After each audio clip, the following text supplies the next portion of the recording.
건강 문제를 내세우며 오늘 내란 재판에 출석하지 않았던 윤석열 전 대통령이 내일 자신이 신청한 구속 적부심에는 직접 나가겠다고 밝혔습니다.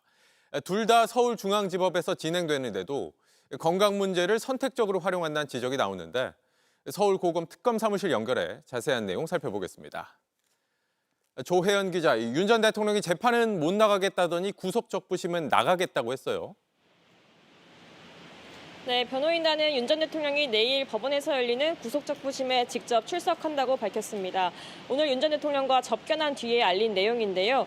건강이 많이 안 좋아서 재판부에 직접 설명할 부분이 있다는 겁니다.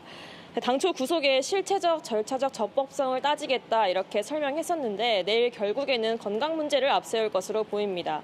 특검 쪽에서는 영장 심사에 참여했던 특검보와 검사들 위주로 참여해서 구속의 정당성을 강조할 것으로 보입니다. 윤 전 대통령이 계속해서 재판은 불출석하고 있는 상황이죠? 네, 그렇습니다. 윤 전 대통령은 지난주에 이어서 연속으로 내란 재판에 출석하지 않았습니다. 변호인단은 재판에서 기력이 많이 약해져서 계단을 오를 힘도 없는 상황, 계단 올라가는 것도 힘든 상황이라고 설명했습니다. 하지만 내란 재판도 구속적부심도 모두 같은 중앙지법에서 열리는데 계단 오를 힘을 언급하면서 한쪽에만 선택적으로 참여하는 건 납득이 되지 않는다는 지적도 나옵니다. 결국 당장 석방 문제가 걸린 신문에는 출석하면서 내란 재판은 무시하는 게 아니냐는 겁니다. 그럼 앞으로도 재판은 안 나가겠다는 걸까요? 변호인단은 건강상 이유에 더해서 특검의 소송 참여에도 문제를 삼고 있습니다.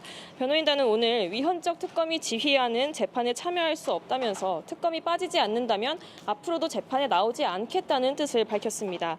재판 거부는 아니라고 주장했는데 사실상 앞으로도 불출석하겠다는 걸 시사한 셈입니다. 특검에서는 재판에 참여할 의무가 있는 만큼 구인장 발부도 고려해달라 이렇게 재판부에 요청하기도 했습니다.